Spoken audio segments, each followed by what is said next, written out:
भारत अब आखिरकार वो करने जा रहा है जिसका भारत के लोगों को इंतजार था और सरकार का भी यही लक्ष्य था कि माइलस्टोन को हासिल किया जाए और बस अब ये होने ही वाला है। तो खबर निकल के सामने आई है कि अर्मेनिया जो भारत का सबसे बड़ा हथियारों का ग्राहक है, जो भारत से पहले ही मिलियंस ऑफ डॉलर के हथियार ऑलरेडी खरीद चुका है, जिसमें Pinaka multi barrel rocket system, Akash air defence system, radar system और कुछ आर्टिलरी तोप भी खरीद कर इस्तेमाल कर रहा है। और इनके इस्तेमाल से ये इतना प्रभावित हुआ है कि अब अर्मेनिया एक और हथियारों का सौदा के लिए तैयार है। और ये कोई छोटा मोटा सौदा नहीं होने वाला है, ये भारत के डिफेंस इतिहास का सबसे बड़ा सौदा होने वाला है। और सबसे बड़ी बात ये है कि इस खबर को किसी इंडियन मीडिया ने पब्लिश नहीं किया है, बल्कि इस खबर को इंटरनेशनल मीडिया में कवर किया जा रहा है और अर्मेनिया इसे खुद पब्लिश कर रहा है। इस डील के तहत अर्मेनिया भारत से 12 की संख्या में सुखोई 30 MKI फाइटर जेट खरीदने वाला है। और इस डील की जो टोटल कॉस्ट होने वाली है वो करीब $3 बिलियन, यानी भारतीय रुपए में बात करें तो करीब 26,000 करोड़ रुपए के आसपास होने वाली है। इससे पहले भारत को कभी भी इतने बड़े हथियार के एक्सपोर्ट का ऑर्डर नहीं मिला है। और इस डील में एक सुखोई जेट की जो कीमत होने वाली है वो 2,000 करोड़ से भी अधिक होने वाली है। इससे तो ये साबित होता है कि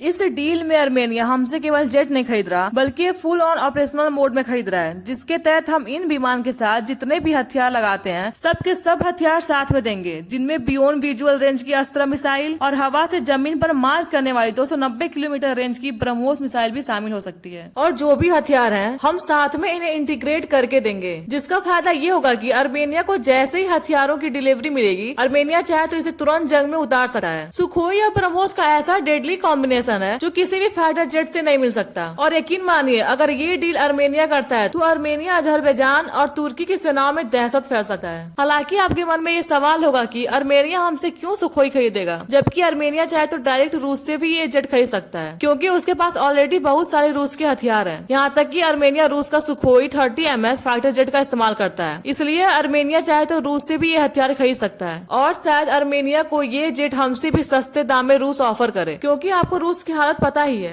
इन दिनों अमेरिकी प्रतिबंध की वजह से रूस $1-1 के लिए मोहताज हो गया है। तो इस डील को पाने के लिए रसिया हमसे भी सस्ते दाम में अर्मेनिया को ये फाइटर जेट ऑफर करेगा, लेकिन रूस चाहे तो हमसे आधे दाम में भी इसे ऑफर करे, तब भी अर्मेनिया रूस से नहीं खरीदेगा। क्योंकि अगर अर्मेनिया ये डील रूस से नहीं करेगा तो सबसे पहले उसे ब्रह्मोस और सुखोई का कॉम्बिनेशन नहीं मिलेगा। और इससे भी बड़ा कारण ये है कि जिससे अर्मेनिया रूस से डील नहीं करने वाला है वो है धोखा। जी बिल्कुल, जब अर्मेनिया और अजरबैजान के बीच जब काराबाख के क्षेत्र के लिए युद्ध हो रहा था तो रूस ने अर्मेनिया को सुखोई जेट के जो स्पेयर पार्ट्स हैं उनकी सप्लाई ही रोक दी थी, जिससे अर्मेनिया को काफी भारी नुकसान झेलना पड़ा था। अर्मेनिया के जितने भी जेट थे वे उड़ने लायक नहीं बचे थे, यहाँ पे मेंटेनेंस की जरूरत थी। और अगर रूस ने इन स्पेयर पार्ट्स की सप्लाई टाइम से की होती तो अर्मेनिया अजरबैजान पर इतने बम गिराए होते कि अजरबैजान का नक्शा ही बदल जाता। इसलिए अर्मेनिया का विश्वास अब रूस से उठ चुका है और अब अर्मेनिया को ऐसे पार्टनर की जरूरत है जो अर्मेनिया के साथ खड़ा रहे और जंग के दौरान हथियारों की सप्लाई भी करता रहे। और इसीलिए अर्मेनिया ने भारत को चुना है, क्योंकि भारत को स्पेयर पार्ट्स की सप्लाई करने में कोई कमी नहीं लाएगा। हालांकि अजरबैजान और तुर्की